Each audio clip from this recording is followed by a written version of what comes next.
July 14, 1789. The air above Paris trembles. Thunder rolls, not from the sky, but from the people. A mob surges toward an ancient fortress, the Bastille. Once a symbol of royal might, now the target of a nation's fury. By nightfall, the gates fall, and with them, the illusion of absolute power. The storming of the Bastille is more than the fall of a prison, it is the birth cry of a revolution. A kingdom that stood for 1,000 years begins to crumble, brick by brick, oath by oath. France in 1789 was a nation on the brink. Its coffers empty, its people hungry, its rulers deaf to the cries from below. Bread riots swell into protests, protests become uprisings. And in the grand halls of Versailles, voices once silenced begin to speak of liberty, equality, and fraternity. The Third Estate, commoners, peasants, and thinkers, stand against centuries of privilege.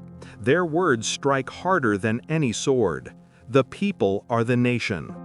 King Louis XVI watches as his crown grows heavier.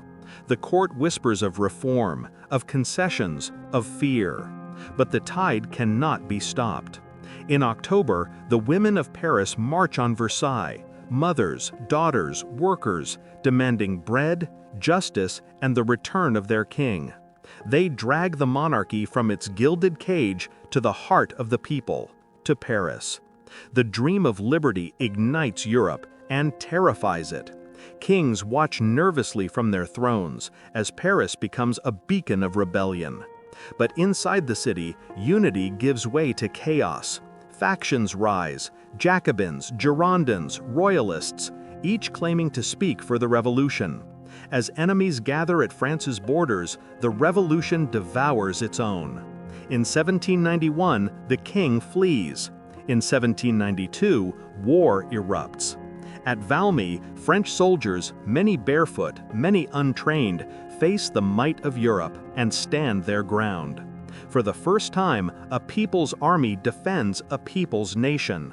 September 21, 1792, the monarchy is abolished. France becomes a republic. The age of kings ends, and the age of citizens begins. But the birth of freedom is never bloodless. The guillotine rises where the throne once stood, and in its shadow, the world learns a terrible truth, that even revolutions can turn on their own children. The French Revolution did not merely change France, it changed the world. It inspired nations to rise, empires to fall, and people everywhere to ask a single, dangerous question. What if power belonged to all? From Paris to Warsaw, from Haiti to the Americas, the echo of 1789 still resounds, a promise that liberty is born not in peace, but in struggle. The storm before the Republic swept away the old world, but from its wreckage emerged a new vision, fragile, flawed, but enduring, that every citizen could shape the destiny of a nation. History is not a story of kings and empires.